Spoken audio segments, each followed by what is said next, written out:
20 साल बाद सबसे बड़ा ऑपरेशन चलाया गया और इसमें समझा दिया गया है कि ये फ्रांस नहीं है जहां तुम कुछ भी मनमानी करोगे। यहाँ तुम्हारे उठने से पहले ही हम बुरी तरीके से ठोक देंगे। 10 से ज्यादा एयर स्ट्राइक तितर बितर कर दिया है। जानेंगे किस देश ने ये सब कुछ किया है। तो वहीं दूसरी तरफ बिल्लो रानी बिलावल भुट्टो, इसने जापान में जाकर कांड कर दिया है। जानेंगे इस बेवकूफ ने सबसे बड़ी गलती जापान में जाकर क्या कर दी है। भारत और जापान दोनों आश्चर्य में कि इतना बड़ा बेवकूफ कैसे हो सकता है कोई। जियोपॉलिटिक्स में धमाल मचा हुआ है। आइए जानते हैं इन खबरों को विस्तार से। फ्रांस में जो कुछ हो रहा है, अभी तक फ्रांस में पूरा मामला शांत नहीं हुआ है। फ्रांस की लड़ाई अब जनता और जिहादियों के बीच में हो गई है, लेकिन धीरे धीरे शांति होती हुई दिख रही है क्योंकि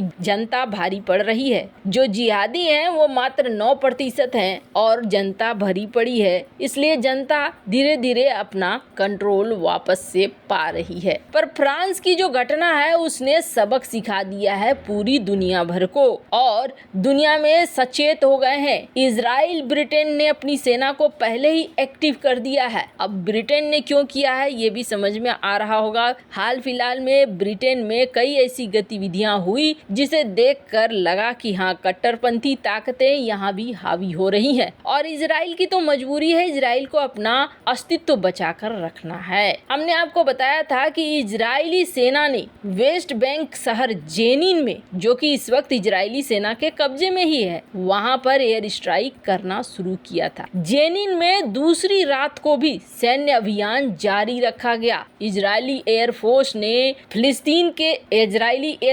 ने इस वेस्ट बैंक इलाके के उत्तर में स्थित जेनिन शहर पर सोमवार को एयर स्ट्राइक किया। इस हमले में कई लोग मारे गए हैं, बहुत सारे लोग घायल हो गए हैं, बहुत सारे लोगों को हिरासत में भी लिया गया है। आसमान में एयरफोर्स और जमीन में भेज दिया फोर्स। वैसे तो इजराइल द्वारा किया गया ये हमला कोई नई बात नहीं है, छोटा मोटा हमला इजराइल करता है, लेकिन इतनी बड़े एक्शन वाले मोड में इजराइल को 20 साल पहले देखा गया था। आप समझ सकते हैं इस मिशन की गंभीरता। इजरायली सेना के अभियान के दौरान पूरा शहर सुनसान हो गया है। जेनिन में शरणार्थी शिविर में रहने वाले लोग अपने घरों से भाग गए हैं। हाल ही में इजरायली सेना द्वारा किए गए सबसे बड़े ऑपरेशन के बाद 24 घंटे बीत जाने के बाद भी सैकड़ों इजरायली सैनिक अभी भी जेनिन के अंदर अभियान चला रहे हैं। इजरायली सेना के अनुसार ऑपरेशन मंगलवार सुबह भी जारी है और इसे खत्म करने के लिए कोई निश्चित समय सीमा नहीं है। ये कुछ घंटों का मामला भी हो सकता है, कुछ दिनों का मामला भी हो सकता है। जेनिन ने 2 दशक पहले इस हिंसा को देखा था। 2002 में 50 से अधिक फलस्तीनी और 23 इजरायली नागरिक मारे गए थे। आपको बता दें,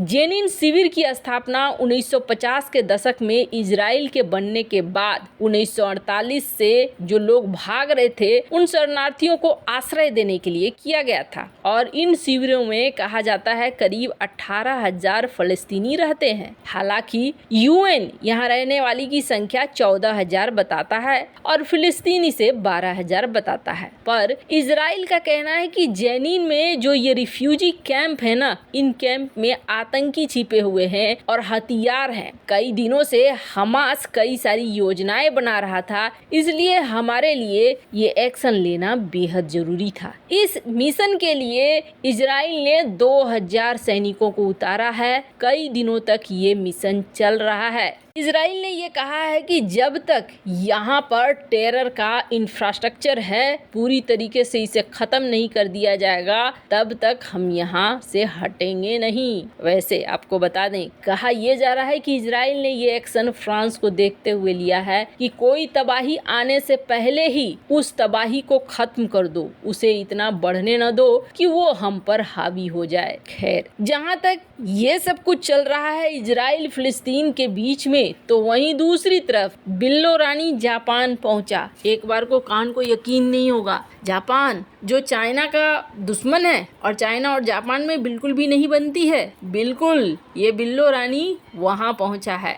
विदेश नीति सबके बस की बात नहीं होती है। एससीओ की मीटिंग में इधर शहबाज शरीफ पिट रहा है तो उधर दुनिया भर की विदेश नीति में बिलावल भुट्टो। भारतीय विदेश मंत्री ने हाल फिलहाल में कई देशों का दौरा किया, जिसको देखते हुए बिलावल को ऐसा लगता है कि उसे भी सीखना चाहिए और इस वजह से यूरोप का दौरा शुरू किया। यूरोप के बाद बिलावल भुट्टो पहुंच गया जापान। भारत और जापान के बीच में किस तरीके से इस वक्त सहयोग चल रहा है ये किसी से छिपा हुआ नहीं है। भारत के अंडमान निकोबार इलाके से लेकर कई ऐसे क्षेत्र हैं जहां पर भारी मात्रा में निवेश भी कर रहा है जापान। अब सबसे पहले तो पहला बवाल खड़ा किया बिलावल भुट्टो ने। ये जो लड़की देख रहे हैं इसके साथ जो मीटिंग में जगह जगह नजर आ रही है, इस लड़की को लेकर बवाल खड़ा हुआ। बात करेंगे ये लड़की कौन है जिसको लेकर खुद पाकिस्तान में भी हंगामा मचा हुआ है। पर जापान पहुंचे बिलावल भुट्टो ने सबसे पहली बात उठाई कश्मीर की और कहा कि कश्मीर पर दुनिया का समर्थन पाकिस्तान को मिलना चाहिए था, लेकिन नहीं मिला। दक्षिण एशिया में तब तक शांति नहीं आएगी जब तक कश्मीर का विवाद सुलझ नहीं जाता है। अब कौन बताए इसे, दुनिया भूल चुकी है कश्मीर मामले को लेकर। अब कश्मीर मामले पर दुनिया कोई बात करना नहीं चाहती है। बिलावल भुट्टो का कहना था कि पाकिस्तान का मानना है जब तक जम्मू कश्मीर का विवाद हल नहीं होगा ना यूएन के हिसाब से, तब तक कुछ भी नहीं होगा। खैर, बिलावल भुट्टो ने एक तो ये बात जाकर कही जापान में, और दूसरी बात क्या कह दी बिलावल भुट्टो ने जापान के दुश्मन चीन की टोक्यो में ही तारीफ कर दी। उसने कहा कि हमने चाइना के साथ मिलकर चाइना पाकिस्तान आर्थिक कॉरिडोर बनाया, इससे हमें बहुत फायदा हुआ है। और ऐसा कहने का मतलब क्या था? ऐसा कहने का मतलब ये था कि तुम भी चाइना की बात मान लो और चाइना के तरफ आ जाओ। बिलावल भुट्टो ने आगे ये भी कहा कि दुनिया में ब्लॉक पॉलिटिक्स आ रहा है, मतलब दुनिया के देश अब धीरे धीरे ग्रुप बना रहे हैं और ग्रुप बनाने से कुछ होगा नहीं, हासिल होगा नहीं। ऐसे में चाइना के तरफ जाना चाहिए। खैर, बात तो समझ में आ रही है कि बिलावल भुट्टो चाइना का मस्का और मलाई लेकर पहुंचा था लगाने के लिए जापान को, पर ये चीजें काम आएंगी क्या? जापान और चाइना इतने बड़े दुश्मन बन चुके हैं इस वक्त कि दोनों एक दूसरे के खिलाफ तैयारी कर रहे हैं। खैर, अब आते हैं बात पर कि आखिर ये लड़की कौन है। दरअसल ये जो लड़की है, ये लड़की बताई जा रही है बिलावल भुट्टो की बहन है